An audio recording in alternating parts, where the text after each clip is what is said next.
Daniel, hemos cronicado todo lo que viene, bueno, toda la prensa de todo el mundo viene cronicando lo que pasa en Bolivia, nosotros con mucha más extensión por la proximidad. Quiero empezar por el final. Daniel, me da miedo Camacho. Y tenés todas las razones para que te dé miedo.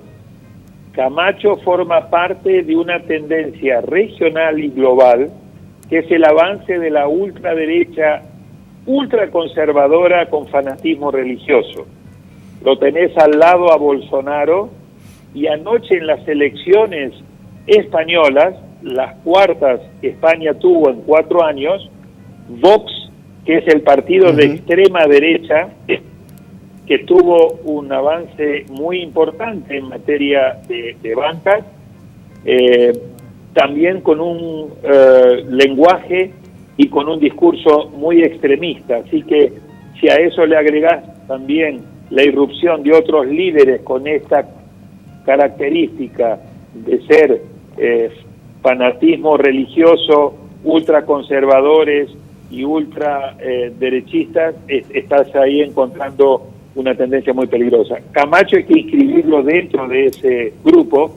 Tuviste el mensaje que también compartimos contigo, sí, donde dice, nunca más la Pachamama regresará, solamente Cristo. O sea, se mezclan estas cuestiones de racismo, de extremismo y de fanatismo religioso. Muy peligroso todo.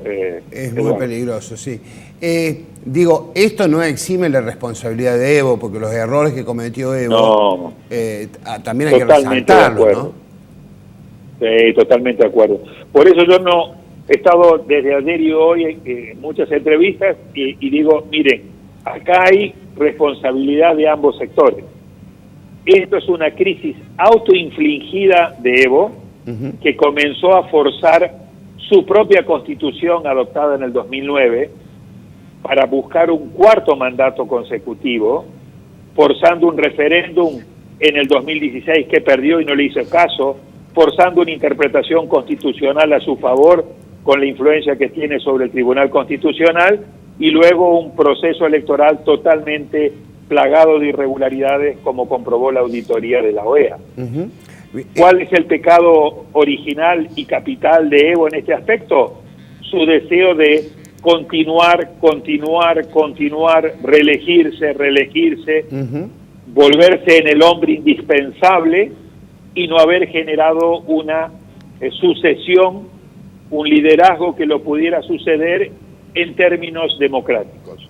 Ese es el pecado de Evo, que llevó a la situación de generar estos liderazgos como el de Camacho, tremendamente peligrosos en el otro extremo, y que a su vez se combinó ayer con un golpe de Estado dado por las Fuerzas Armadas y por la policía, aunque utilizando un término exquisito y diplomático. En lugar de decirle, señor Evo, su periodo se agotó o usted se tiene que ir por la casa, le sugirieron, faltó decir respetuosamente, que abandonara el poder. Está bien. ¿Está el vicepresidente detrás o junto con Evo, para el vicepresidente García, empujándolo en esta aventura de entronizarse en el poder? No lo sé. Sería la verdad atrevido y no serio si te dijera que sí.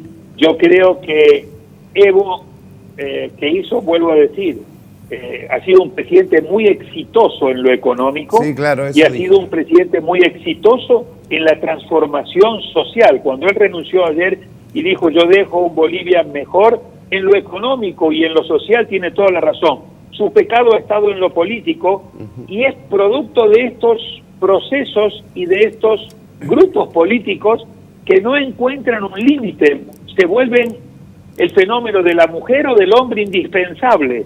Siempre le falta un periodo más y un periodo más, y son incapaces de generar una transición y un liderazgo que lo suceda. Y eso los lleva a tener que forzar la Constitución, forzar los procesos electorales, porque después de 14 años prácticamente que lleva Evo, siempre hay un factor de cansancio. Sigue teniendo un importante nivel de apoyo, pero la elección del referéndum del 2016 ya la había perdido y esta elección la ganó pero con muchas irregularidades, así que es muy triste ver a una Bolivia muy polarizada, al borde de la violencia, con una salida militar lamentablemente, con un presidente que no entendió que 2 periodos eran suficientes y además era lo que establecía la propia Constitución que él promulgó, y por el otro lado la irrupción de liderazgos muy peligrosos en una coyuntura como esta, que sigue siendo una crisis abierta, Eduardo, muy confusa, y donde hay mucha incertidumbre de cómo se va a reconducir esta gravísima situación que atraviesa Bolivia y que tiene efectos no solamente en Bolivia, sino en nuestro país y en toda la región. Daniel, ¿qué tal? ¿Cómo te va? Joel Albarrán te saluda. Mi inquietud tiene que ver con quiénes eran los que protestaban en Bolivia. ¿Y por qué te pregunto esto? Porque vi mucho, sobre todo en redes sociales, como un doble estándar. La santificación de la protesta en Chile y la demonización de la protesta en Bolivia. Como que en Bolivia solo protestaban los oligarcas. Sí, bueno, pero esto ocurre siempre porque lamentablemente el tema de redes sociales lo que termina haciendo es generando burbujas y tribus donde cada uno defiende con base en su ideología lo mismo que critica en el otro país. ¿Me explico? Hoy me preguntaban en una entrevista sobre la posición de Macri. Yo dije, bueno, la posición del gobierno de Macri a nivel diplomático ha sido lamentable. ¿Por qué? Porque acá lo que hay que salir es a defender principios, no ideologías. Evo está cerca mío, entonces lo defiendo, aunque tenga que masacrar a los principios. Evo está lejos mío, bueno, me hago el distraído y espero para ver, y digo hacia adelante, recomiendo diálogo y paz, pero no critico que los militares salgan a pedirle a un gobierno electo constitucionalmente que se vaya para la casa. Claro. O sea, en todo caso, lo que estamos cuestionando es que la elección que debía regir a partir del 22 de enero del 2020 era la que estaba llena de irregularidades y había que repetir, como incluso hasta el propio Evo reconoció. Pero el mandato actual, Evo se lo ganó en buena ley y se lo ganó en primera vuelta, así que no hay que confundir ideología con principios, y lo que estaba en la calle era grupos que estaban a favor de la oposición y en contra de Evo, entre otras cosas, denunciando fraude del 20 de octubre, pero también denunciando cansancio frente a un Evo que no entendía que tenía que irse, democráticamente estamos hablando, pero también sectores que defendían a Evo y que se sentían que había que defender el gobierno. Y eso es lo que está generando estas grietas, estas polarizaciones que están dividiendo a las sociedades en blanco y negro, en visiones maniqueas, son las que llevan a los países a estas situaciones muy peligrosas donde en cualquier momento la violencia se termina desbordando. Claro. Porque así como Evo excluía a ciertos grupos, ahora tenés los grupos liderados por Camacho que con una mirada fanática en lo político, fanático en lo religioso, diciendo Cristo debe prevalecer y la Biblia sobre el Pachamama, y a su vez de exclusión y con racismo. Claro. Esto genera mucho peligro y además coloca a la región y a nuestro país en una transición difícil con un presidente en ejercicio, un presidente electo, uno que mira únicamente una parte y dice Evo forzó toda la Constitución, estaba bien, que tenía que irse, y otro que dice no, acá lo que hubo un golpe de Estado, pero no analiza cómo se llegó a esta situación de golpe de Estado. Bien, Daniel, ¿qué tal? Buenos días, Carolina Biderman te saluda. Evo Morales es uno de los dirigentes de latinoamericanos que mejor utiliza sus redes sociales, y ayer publicó un tuit en horas de la noche en donde decía que a través de un oficial se había enterado que estaban solicitando su aprehensión ilegal y que habían irrumpido en su domicilio. Este mensaje que da Evo a través de sus redes, con tantos seguidores que tiene, ¿qué es lo que intenta hacer para vos? Bueno, por un lado, alertar de que había una orden ilegal, porque la policía no puede dar una orden de detención. Los únicos que pueden dar una orden de detención son los jueces, son los fiscales. Entonces es la justicia la que puede solicitar una orden de detención.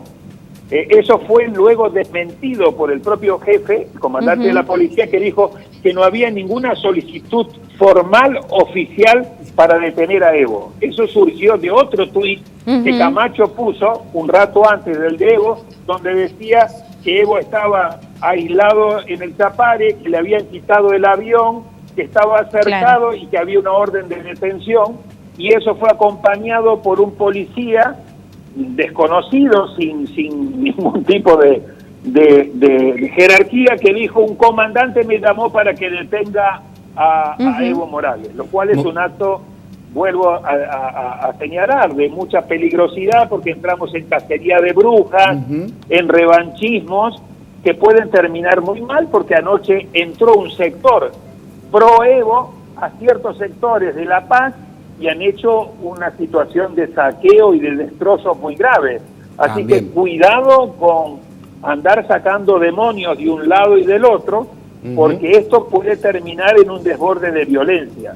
Pero además, les comento, colegas, acá hay una situación de mucha incertidumbre, porque no está claro quién es hoy el presidente en Bolivia. Claro.